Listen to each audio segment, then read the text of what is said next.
Assalamualaikum warahmatullahi wabarakatuh. We are from Seven Group, consists of me Arifah Hayati and my friend Sinta Fatmaria Tantri. Today we're gonna present about the material strategic business unit, ROI and domestic transfer pricing. Next. For return on investment or ROI, there are four subtopics that we will present. The first is ROI equals return on sales time asset turnover. The second is illustration of short-term financial performance evaluation using ROI. And then the third is return on investment measurement issues. And the fourth is strategic issues regarding the use of ROI. For the first is ROI equals return on sales times asset turnover. ROI is the product of two components, return on sales and asset turnover. Since sales and profit relate to a period time, for consistency, the amount of asset used to calculate ROI usually is determined from the simple average of the value of asset at the start of the period and the value of asset at the end of period. This is the formula. The first one is ROI equal return on sales times with asset turnover. And then the second is ROI profit per sales times with sales per average per asset. And then return on sales or ROS or profit per sales dollar measures the manager's ability to control expense and increase revenues to improve profitability. Return on sales is also called profit margin. And then there are asset turnover or AT. The amount of dollar sales achieved per dollar of investment measures the manager's ability to increase sales from a given level of investment. And then for the second one is illustration of short-term financial performance evaluation using ROI. So we will use Compusity as the example. The company has stores in three regions, the Boston region, South Florida, and the Midwest. Each store sells computers, software, and books. Compusity profit for the Midwest region declined last year, due in part to increased price competition in the computer product line. Top management uses ROI to study and investigate the financial performance of the Midwest region. Each of three product lines, as well as each of the three geographic regions, is considered an investment center for performance evaluation purposes. Compusity know that the markup are highest in software and lowest for computers because of price competition. This is the calculate of return on investment, return on sales, and asset turnover for Compusity or Midwest region. As we can see, this is the product line for 2018 and 19 for each of them, like operating income, investment, or average asset, and also the sales. So after we know the panel A, we can know about the return on sales, asset turnover, and return on investment in panel B, as we can see like this. Okay, the next one. The next one is about the strategic analysis using ROI. Use of ROI enables Compusity to evaluate the short-term financial performance of each of the three product lines within the Midwest region. Compusity can set performance goals for each product line in terms of both return on sales or ROS and asset turnover or AT. Product line managers then have clear goals to increase sales and reduce costs, reduce inventory, and use floor space effectively. To be effective, the goals should recognize differences in the competitive factors among the product lines. For example, lower ROS should be expected of the computer product line because of the competitive pricing that affect the line. And then the third is return on investment measurements issues. If ROI is used to evaluate the relative financial performance of business unit, such as product lines or regions or product lines within regions, the following evaluation guidelines should be kept in mind. The first is income and investment should be measured in the same way for each business unit to the extent possible. For example, all units to be evaluated should use the same inventory cost flow assumption, example like FIFO or LIFO, and the same depreciation method. And then the second one is the measurement method must be reasonable and fair for all business units. For example, the use of net value, the use of net book value or NBV for assets can significantly bias ROI measures in favor of unit with older asset. Like this is the return on investment measurement issues. The first is which asset to include in the ROI calculation. A key criterion for including an asset in the ROI calculation is the degree to which the business unit control the asset. And then for the second one is measuring investment, allocating shared asset. When shared facilities such a common maintenance facility are involved, management must determine a fair allocation arrangement. For example, you can read in this PPT or you can watch in the YouTube. Next. And then the last is measurement investment current values.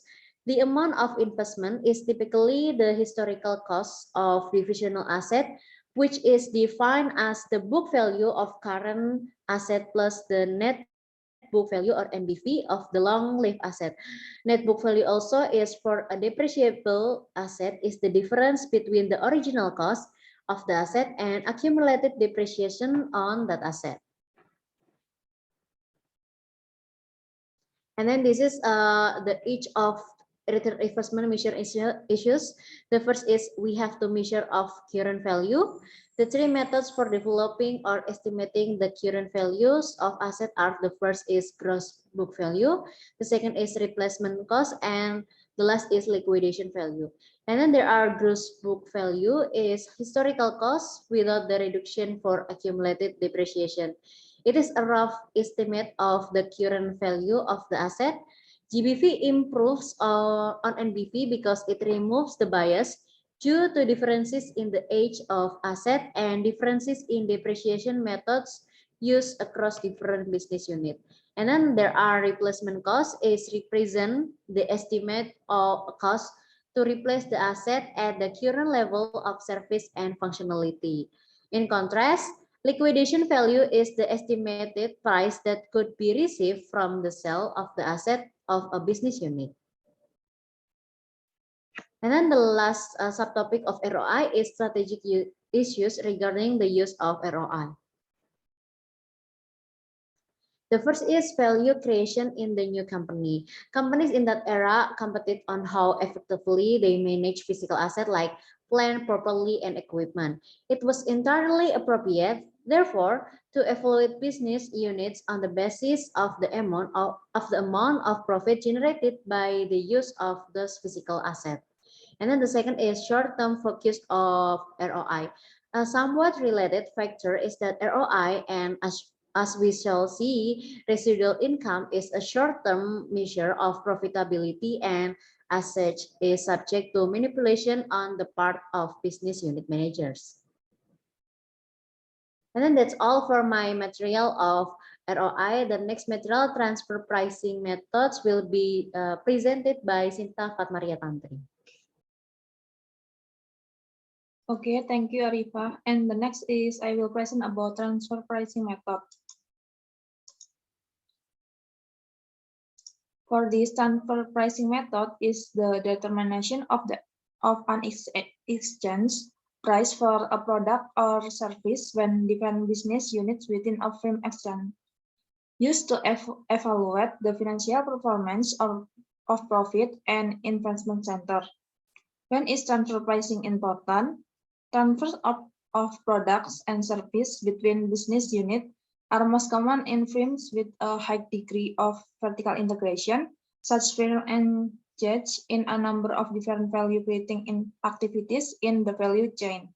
For the examples is what product, and the customer product frames. And the next is transfer pricing method.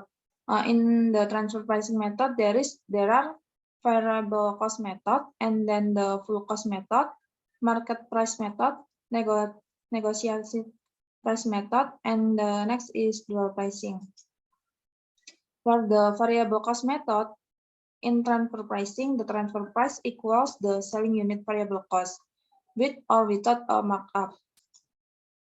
For the advantage of this method is the provide proper motivation for the manager to make the correct short-term decision in which the seller fixed costs are not expected to change when the seller variable cost is less than the buyer outside price, and the variable cost transfer price will cause internal searching the correct decision. And for the limitation is inappropriate for long-term decision-making in which fixed costs are relevant and price must cover fixed as well as variable costs, and then unfair to seller if seller is profit or investment center, no profit recognized on the transfer.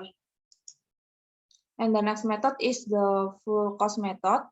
A transfer price set equal to the variable cost of the selling unit plus an allocated share of the selling unit fixed cost and the with or without a markup for profit. For the advantages is easy to implement and then intuitive and easily understood and then preferred by tax authorities over variable cost and then appropriate for long-term decision-making in which fixed costs are relevant and price must cover fixed as well as variable costs.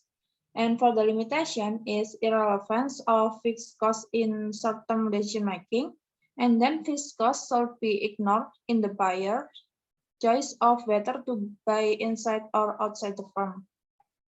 If used, should be standard rather than actual cost. This is allow buyer to know costs in advance and prevent seller from passing along inefficiencies. And the next method is market price method.